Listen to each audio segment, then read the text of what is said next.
Hey, сәлем достар. Инде сездән әлеге рубрикага нинди исем кушарга микән дип ярдәм сораган идем.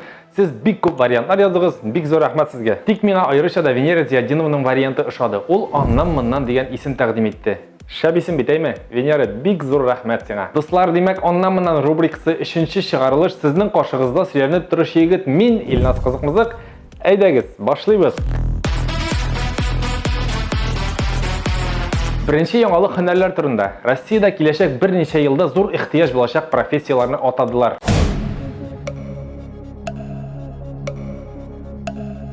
Әлеге исемлеккә хисапчы, ягъни бухгалтер, тәрбияче, повар, кондитер, сварщик кебек һөнәрләр кергән. Әгәр дә син кая укырга керергә белмисең икән, нәкъ менә шушы һөнәрләргә сиңа күз салырга киңәш итәм. Чөнки белгечләр киләчәктә әлеге һөнәрләргә ихтыяҗ зур булачагын әйттеләр. Forbes журналы Россиянең иң бай хатын-кызлары исемлеген чыгарды. Өйләнмәгән егетләр, колакларны зурайтабыз да әлеге яңалыкны тыңлыйбыз.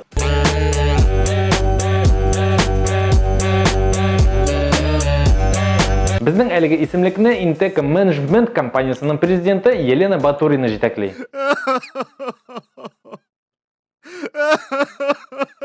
2019 елга Forbes аның милкен 1,2 миллиард долларга бәяләгән.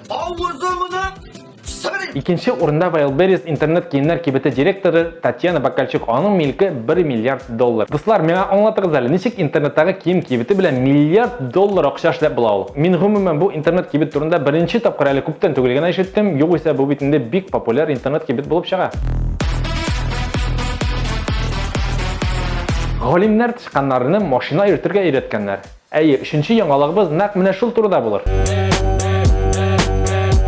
Эксперимент үткәрүчеләр тышканнарны кичкенә генә автомобильләргә утыртып куялар һәм инде тышканнар үзләре мөстәкыйль рәвештә рульләрне төрле якка борып хәрәкәт иткәннәр.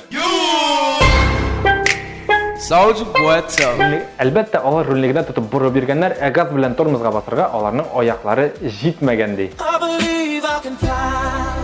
Минем уйлавымча, инде әлеге тышканнарны машинада йөртергә өйрәтергә тотылган акчаларны, вакытны, көчне инде кешеләрне машинада йөртергә тотсалар, минем уйлавымча, елда авариялар әзрәк булыр иде. Гомумән, нәрсәгә тышканнарны машинада йөртергә өйрәтү? Аларның пятерочкага акция буенча стар алырга барасы бармы әллә? Якынлашып килүче яңа ел турында да әйтеп үтмичә булмый. Быелны Казан мәктәпләрендә укучы балаларга яңа ел бүләге алу өчен 32 миллион сум акча тотылачак. Әлеге суммага барлыгы 141 меңнән артык бүләк алачаклар. Кыш бабай хезмәте бигрәк кыйммәткә чыга башлады хәзер. Әйме? Бүләкләр арасында вафли, мармелад, шоколад һәм башка тәмлешкәләр булачак. Ринат борчылма, илүзә тәмлешкә булмый дип әйттеләр.